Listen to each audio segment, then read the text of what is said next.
ये अटूट गठबंधन है। जीतन राम मांझी जी और पूरा 5 साल हम लोग के साथ रहेंगे और हम लोग को अपना लाभ देंगे और हम लोग से लाभ लेंगे। नहीं, उस पर तो बात चली रही है। जो दोषी लोग होंगे कार्रवाई होगा, चाहे वो पदाधिकारी हों, चाहे वो माननीय विधायक हों। मुकेश सहनी जी को स्वतंत्रता है, जिनको जिससे ठेस पहुंचेगा अपनी बात को रख सकते हैं, लेकिन इसका मतलब ये नहीं है कि गठबंधन के लिए कहीं ये दुखद चीज़। विधायक पवन जी हैं हमारे साथ। कल मुकेश सहनी ने जिस तरह से बैठक में शामिल नहीं हुए और कह रहे हैं कि हमारी बात नहीं सुनी जाती है पार्टी में। देखिए, मुकेश सहनी जी हम लोग के साथ हैं और आगे भी साथ रहेंगे। ये अटूट गठबंधन है। जीतन राम मांझी जी और पूरा 5 साल हम लोग के साथ रहेंगे और हम लोग को अपना लाभ देंगे और हम लोग से लाभ लेंगे। कल वो जीतन राम मांझी से मिलने गए थे और उन्होंने यह कहा कि जाते हैं, हम लोग भी मांझी जी के यहाँ जाते हैं, हम लोग भी मुकेश सहनी जी के यहाँ जाते हैं, वो भी नेता के यहाँ गए। नेता हैं दोनों, कहीं जा सकते हैं, आ सकते हैं। इसको आप अदरवाइज मत लीजिए। आप ये मान के चलिए कि ये सरकार अपना पूरा कार्यकाल पूरा करेगी। एकदम निश्चिंत रहिए और आपको बराबर हम लोग के साथ ही आपको देखने का मौका मिलेगा। वो बोल रहे हैं हम छोटे लोग हैं और बड़े लोग से कहाँ मिलने जाएंगे। हम लोग तो उनसे भी छोटे हैं, हम लोग के बड़े भाई हैं, एकदम साथ में हैं। आप निश्चिंत रहिए, हम लोग कभी भी आपको अलग नहीं दिखेंगे, साथ ही दिखेंगे। जिस तरीके से घटना घटी थी विधानसभा में, उस पर वो क्या? यूपी वाली बात है, यूपी वाली बात छोड़ दीजिए। यूपी की बात अलग है, बिहार की बात। कौन विधानसभा में घटना? 23 मार्च।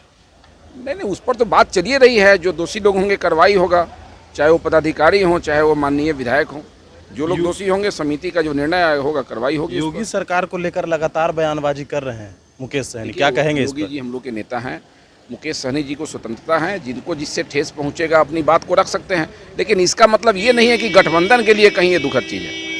आप बीजेपी के विधायक हैं और जिस तरीके से वो वहाँ गए तो उन्हें एयरपोर्ट से नहीं निकलने दिया गया। इसके बारे में मुकेश सहनी जी और वहाँ की सरकार से आपको विशेष जानकारी मिलेगी, लेकिन मुकेश सहनी जी को इन बातों से बिहार सरकार से कोई नाराजगी नहीं हो सकती है। नहीं होनी चाहिए। बिल्कुल नहीं, बिल्कुल नहीं।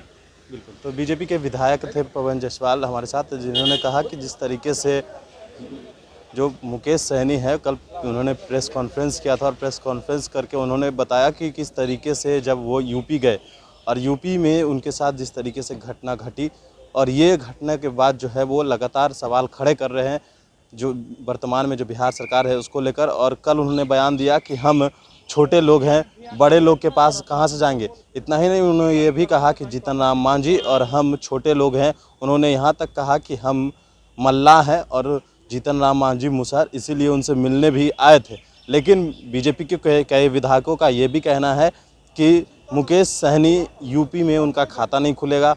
कई विधायकों का ये कहना है कि वहाँ जहाँ यूपी में योगी जी बीजेपी के तरफ से चेहरा है, लेकिन जिस तरीके से कहा जाए कि मुकेश सहनी भी वहाँ चुनाव लड़ने की बात कर रहे थे, तो कहीं ना कहीं यह बड़ा सवाल है कि आने वाले समय में जिस तरीके से कहा जा रहा है कि क्या मुकेश सहनी बीजेपी से चुनाव लड़ेंगे, या उन्होंने जिस तरीके से फूलन देवी की मूर्ति स्थापित करने की बात कही, तो यूपी में यह कहा जाता है कि किसी भी